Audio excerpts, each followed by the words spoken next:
The kitchen smelled of freshly brewed coffee, but instead of comfort, the air was thick with tension. Evan stood by the sink, his hands gripping the edge of the countertop as if afraid it might crumble beneath him. I sat silently at the table, my head resting on my hand, feeling the weight of the words he was about to say looming over us like a thundercloud. "How long is this going to go on, Sarah?" His voice finally broke the silence. It was filled with exhaustion and irritation, as if he had been asking himself the same question dozens of times. "You came home after midnight again. Do you think I don't notice?" I sighed, wrapping my hands around the mug in front of me. The hot porcelain burned my palms, but it was nothing compared to the sting of his words. "I had a lot to deal with at work, Evan. I've already explained this to you." My voice sounded weaker than I intended, and it only added fuel to the fire. "Work, huh? Or were you with him again?" His eyes darted across the room to where Grayson's coat hung on a hook. "Maybe it's time you admit that this whole poor stepfather story is just an excuse. You spend more time babysitting him than you do at home." "Don't you dare," I snapped, rising abruptly. Anger boiled inside me, but it was accompanied by a wave of guilt. "He's going through a hard time, and you know it. He has nowhere to go after the divorce with my mother. And now he's here, in our house, and you spend more time with him than you do with your own husband." Evan turned toward me, and I saw something in his eyes that I feared: jealousy, masking a deep insecurity. "I'm your husband, Sarah. Or have you forgotten that?" The words caught in my throat. What could I say? That Grayson truly needed support? That he was shattered and alone? But even I couldn't ignore the feeling that there was something off about the situation. Something inappropriate. Evan stepped closer, his figure blocking the light from the window. "You need to decide, Sarah. What's more important, your family or this man who's just using you to rebuild his life?" I wanted to shout, to defend myself, but instead I turned away, feeling tears welling up in my eyes. Outside, birds chirped lazily as a new day began, but inside our home, everything was falling apart. Evan turned and walked out of the kitchen, leaving me alone with cooling coffee and the bitter sense of a growing chasm between us. The door creaked softly as I stepped into the house. It was already dark, and the warm light from the living room spilled into the hallway, almost beckoning me in. I tossed my bag onto the chair in the entryway, the weight of a long day at work pressing heavily on my shoulders. All I wanted was to lie down and let sleep take me, but the sounds coming from the living room piqued my curiosity. When I entered, I found Grayson kneeling by the bookshelf. Tools were scattered across the floor, surrounded by a pile of books. He was wearing a t-shirt and jeans that had seen better days, but his hands moved with steady focus as he secured the shelf into place. "Did you finally get it done?" I asked, leaning against the doorway. Grayson looked up, a tired yet genuine smile spreading across his face. "Well, aside from the fact that this shelf hates me, yeah," he chuckled, and I couldn't help but smile back. "Come here, take a look. I managed to turn this beast into something respectable." I stepped closer and sat down on the couch. Grayson joined me, dusting off his hands. His eyes were gentle but carried an undercurrent of sadness, as though he was holding something back, keeping his emotions tightly reined in. "You know," he began suddenly, staring at the shelf, "this furniture is sturdier than it looks. Sand it down a bit, make some adjustments, and it holds together again. I wish I could say the same about myself." I froze, unsure of how to respond. His voice was so quiet, it felt like he was speaking more to himself than to me.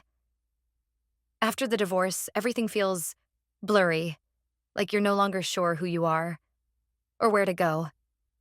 He gave a wry smile, running a hand through his hair. "Sorry, didn't mean to unload." "No, it's okay," I said softly. "You don't have to keep it all bottled up.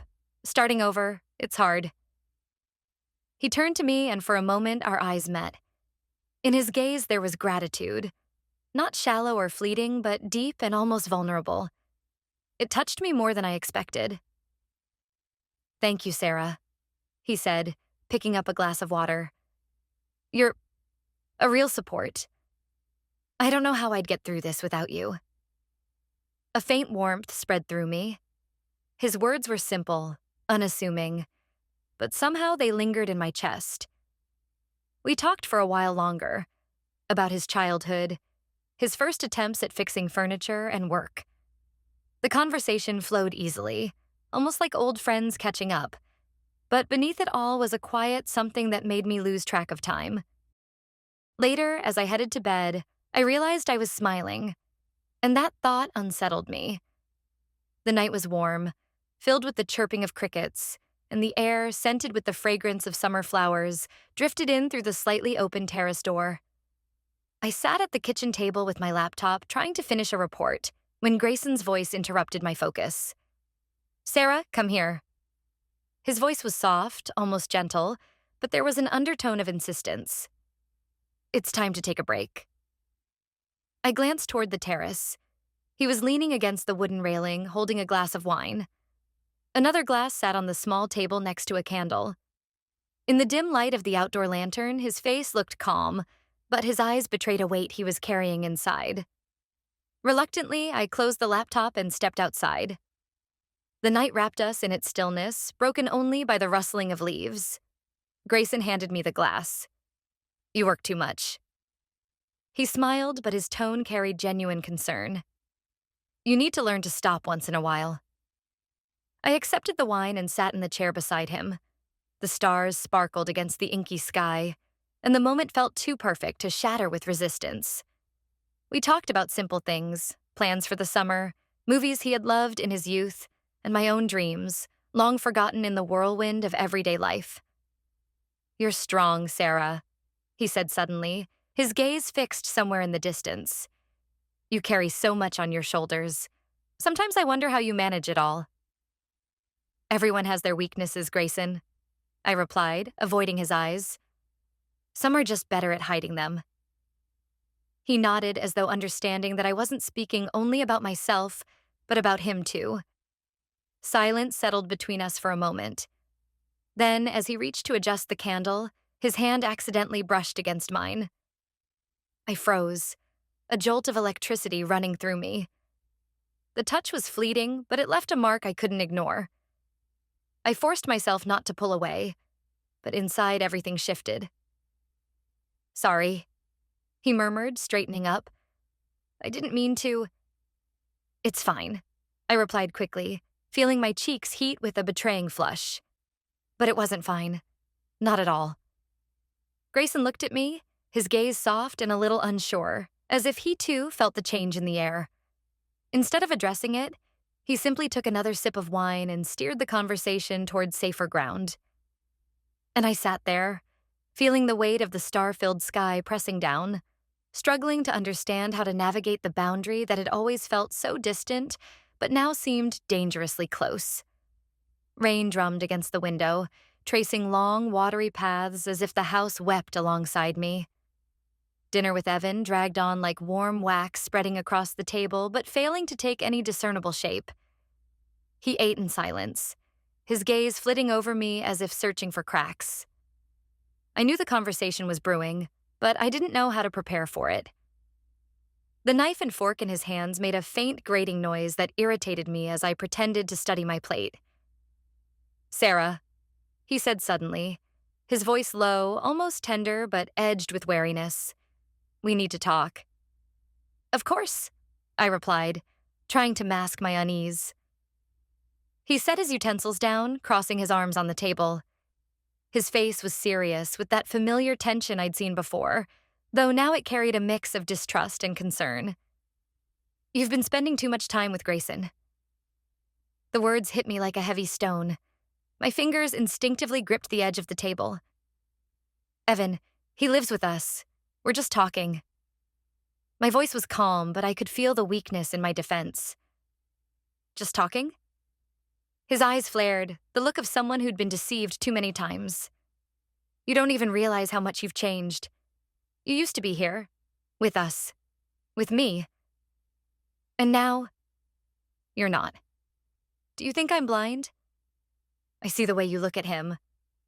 "That's not true," I shot back, but inside a warning bell rang loudly. "Say it honestly, Sarah." he pressed, leaning forward. If you don't feel anything, then why do I see it? I wanted to refute him, but I couldn't. Because a part of me, one I'd hidden even from myself, knew his words weren't entirely false. I had been spending more time with Grayson, and it wasn't solely because of his difficult circumstances. But why? Did I want to help? Or was it something more? I pushed my chair back and stood, unable to endure the suffocating tension any longer. You're wrong, Evan, I said, trying to sound firm. I'm just trying to support someone going through a hard time. Then why does it feel like I'm losing you? His voice was quiet, but the pain in it struck deeper than any shout. Those words hit me harder than I expected. I froze for a moment, then turned and left the room, leaving him alone at the table. In the bedroom, I sat on the edge of the bed and buried my face in my hands. I knew Evan didn't deserve this situation, but I also knew I couldn't honestly answer his questions, because I was too afraid to admit to myself why I was drawn to a man I should have never seen as anything more than a stepfather. The night was as dense as velvet, and only the faint glow of a desk lamp softened the shadows in the living room. Sleep eluded me. The conversation with Evan replayed in my mind like a scratched record. I went downstairs, hoping that a glass of warm water or wine might soothe my restless thoughts. As I entered the living room, the muted clink of ice against glass stopped me in my tracks. Grayson sat on the couch, slightly hunched, holding a glass of whiskey in one hand while rubbing the bridge of his nose with the other, as though trying to erase his exhaustion. His gaze lifted to meet mine, and in his eyes I saw a deep, aching sadness. "Sarah, can't sleep?" he asked, his voice low, nearly a whisper. "No," I replied from the doorway. "You?" He gave a faint smile, devoid of any joy. Sometimes sleep feels like too much of a luxury. He nodded toward the chair nearby. "Care to join me?" I walked over, sensing something indescribable filling the room. It wasn't just fatigue or sorrow. It was a tension that seemed to hum in the air. I sat in the chair opposite him and looked at him. He seemed lost but determined to hold himself together. "Are you okay?" I asked, aware of how hollow my words sounded. "I don't know," he sighed, swirling the glass in his hand. "Sometimes it feels like everything is just too much. Like life is nothing but a series of losses." His words struck a painful chord within me. I didn't know how to respond, so I simply sat there, watching him stare into his glass as though it held the answers he was searching for. "You're stronger than you think, Grayson," I finally said. "You'll get through this. You will." He looked up at me, his gaze lingering just a moment too long. There was a weight in his eyes, but also something else. Something that quickened my pulse. "Thank you, Sarah. You have no idea how much that means." Silence settled between us. It wasn't awkward. It was thick, as if the air itself had grown heavier. Grayson set his glass down on the table and stood. I thought he was going to leave, but instead he stepped closer, sitting on the edge of my chair. His hand reached out and lightly touched mine. The gesture was so unexpected that I didn't move away in time. "I'm sorry," he murmured, but he didn't let go. "Grayson." I breathed his name, though even I wasn't sure what I meant by it. To resist? To excuse? To forget? I could have pulled away, but I didn't. Instead, I sat frozen as his lips brushed mine. Reality snapped back into focus, and I jerked away as if burned. Grayson froze, his face shadowed with regret. "I shouldn't have," he began, but I cut him off. "This is a mistake. We can't." He nodded, but there was something in his eyes that unsettled me. Without another word, I left the living room, my insides screaming with turmoil. That moment had changed everything, and I could no longer pretend that nothing was happening. The terrace was bathed in the cool glow of the moonlight, silvery beams gliding across the railings. I leaned against the wooden balustrade, trying to steady my thoughts. The night seemed to swallow everything, even my grasp on reality. But the sound of footsteps behind me broke the silence. Turning, I saw Jamie. His face was tense, his gaze heavy. "Didn't think I'd find you here?" he said with feigned casualness, though his voice carried an edge of steel. Just needed some air, I replied, striving for nonchalance, though my heart had already begun to race. Jamie leaned against the doorframe, arms crossed. His eyes flitted around as if gathering the words he was about to say. I felt a sinking certainty. He'd seen something he wasn't supposed to. Do you often get air out here with Grayson? He finally asked, his tone sharp, almost cutting. I stiffened, fighting to suppress any outward reaction. What are you talking about, Jamie? I asked, forcing my voice to stay calm. He scoffed as though my response only confirmed his suspicions. Oh, come on, Sarah, don't take me for a fool. I've seen you with Grayson. Not here, no, but close enough. And do you know what's most interesting? He paused, letting his words sink in. I have proof. My breath hitched, the ground beneath me seeming to shift. You're lying, I said, but my voice wavered, betraying me. Jamie pulled his phone from his pocket, swiping the screen to life. He showed me a photo. It was me and Grayson in the living room, standing far too close.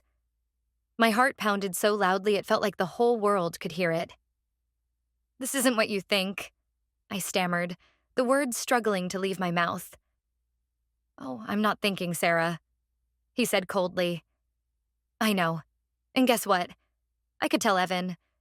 But why don't we make a deal instead? Anger flared within me, rising to the surface. Jamie, do you even realize what you're doing? This is manipulation. It's disgusting. And do you realize what you're doing? He retorted, his eyes narrowing with a triumphant gleam. You want to keep this quiet? Then you'd better listen carefully. He stepped closer, his words a whisper that thundered in my ears. I need money, he said bluntly. Just a little, to forget what I saw. Blackmail. I raised my head, fury surging through me. You're blackmailing me? Call it whatever you want. He shrugged, the indifference in his gesture cutting deep. But here's the deal. If you don't want your little secret coming out, you'll do as I say. Jamie turned and walked away, leaving me alone in the suffocating stillness broken only by the whisper of the wind. My body felt frozen. That moment shattered the remnants of my composure, plunging me further into chaos. The cafe was half empty, with only a few tables occupied, and the muffled hum of conversations created an atmosphere of solitude. I sat across from Ellis, watching as she slowly stirred sugar into her latte. Her movements were always so calm, her gaze focused, as if she had mastered the art of savoring life's simplest moments. You look awful, she said without looking up, and I couldn't help but smirk. Thanks, Ellis. Straight to the point, as always. I glanced down at my espresso, long gone cold. I have my reasons. She looked at me, raising an eyebrow. That familiar look, a mix of curiosity and caution, told me she was ready to listen, but also prepared to judge. Go on, she said, leaning back in her chair. What is it this time? Evan? Work or something new? The words caught in my throat. But if I couldn't confide in Ellis, then who could I tell? She knew me better than anyone, and while her advice was often sharp, it was usually the most honest. It's more complicated this time, I began, feeling my palms grow clammy. It's about Grayson. Ellis didn't flinch, but her expression became more intent. Did something happen? She asked, leaning forward. Her voice was almost a whisper, but it carried a trace of intrigue. There's something between us, I finally admitted, struggling to get the words out. I don't know how to explain it. It started as just support, friendship. But now, Ellis froze for a moment, then her lips curved into a faint, knowing smile. And now you can't stop thinking about him, she finished for me. It's wrong, Ellis. I know it is. But I can't control it. I exhaled sharply, panic rising within me. Evan is starting to notice. And Jamie caught us. He's blackmailing me. Ellis raised an eyebrow, her gaze sharpening. Jamie? That brat? For God's sake, Sarah, your life sounds like the plot of a bad thriller. It's not funny, I snapped. I don't know what to do. I'm scared, Ellis. I'm ruining everything I have.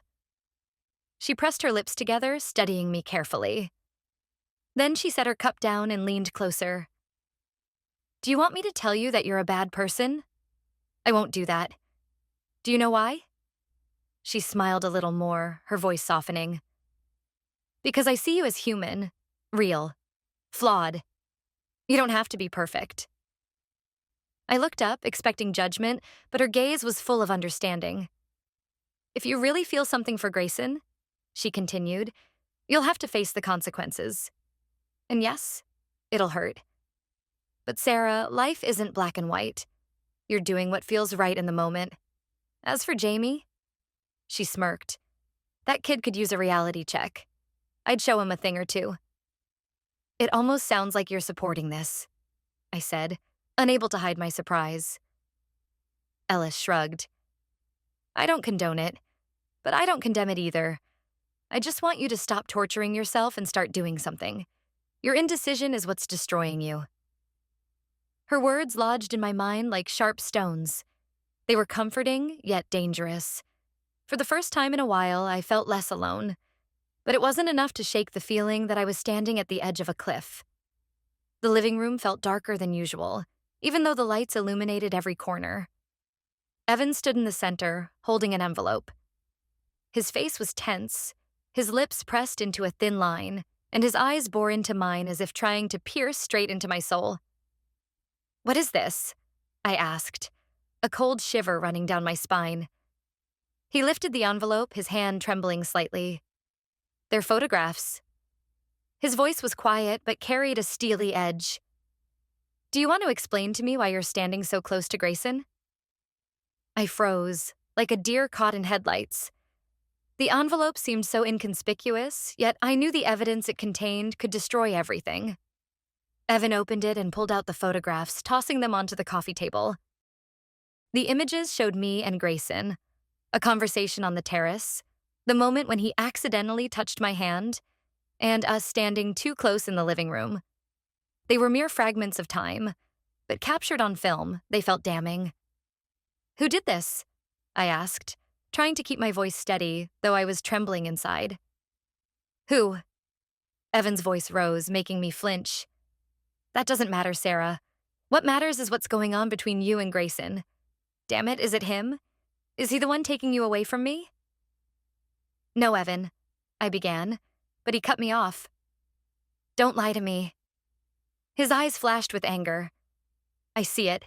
You're betraying me even if you won't admit it. How long has this been going on? It's not what you think. I struggled to find the right words, but they slipped through my fingers like sand. There's nothing between us. It's just support. Support? Evan laughed bitterly, harshly. That's what you're calling it? Sarah, you spend more time with him than with us. Jamie saw everything. He confirmed it. Jamie's name sent a shock through me. My heart pounded so loudly I could barely hear the rest of his words. Jamie? I whispered. He gave you these pictures? And what do you have to say about that? Evan's voice dropped, filled with raw pain that cut deeper than his anger. Sarah, I trusted you. Even when I saw you drifting away, I trusted you. But this is too much. I wanted to defend myself, to say something, but no words came. Guilt and fear consumed me, weighing down every movement. Evan picked up the photos from the table and threw them in my direction. If this isn't what I think it is, he said, his voice trembling, then tell me, what is it? Why does it feel like betrayal? I knew there was no answer I could give. Even the truth would sound hollow. Instead, I stood there in silence, feeling the cracks in our relationship widen into a chasm. Evan turned away and walked out of the room, leaving me standing amidst the evidence of my guilt, unable to refute or explain it. The oppressive weight of inevitability hung in the air. Something had broken, and there was no way back. The late evening had settled over the house, and the garage was cloaked in shadows, lit only by the dim glow of a desk lamp that barely cut through the darkness. The air was thick with the oily scent of machinery, and the echo of my footsteps reverberated in the empty space. Jamie stood at the workbench, turning something over in his hands.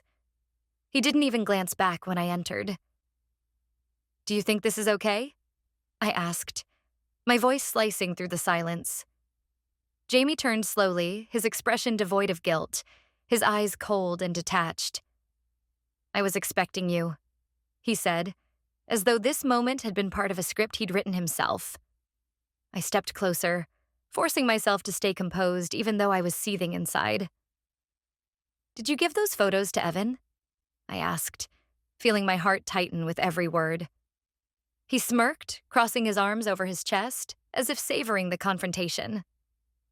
"Of course," he said, his tone indifferent sending a chill through me. "You should have been more careful, Sarah. Did you really think I wouldn't notice what's going on? Do you even realize what you've done?" My fury broke through, raw and uncontrollable.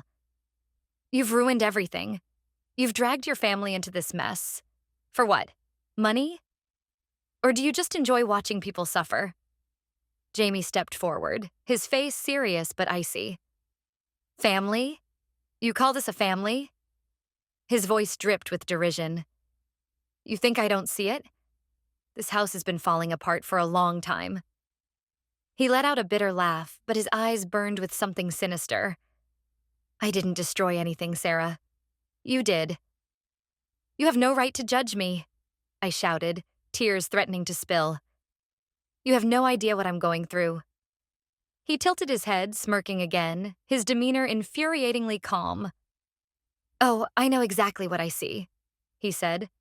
"A woman who can't handle her own life, who's willing to trample over everything just to feel better." His words struck me like a slap. I took a step back, stunned, but he wasn't finished. "Do you think I did this just for the money?" His voice dropped, menacingly soft. "Maybe. But you know what? I enjoy watching you squirm. Watching you try to keep everything from falling apart only to make it worse. It's entertaining." "You're sick," I whispered, shaken to my core.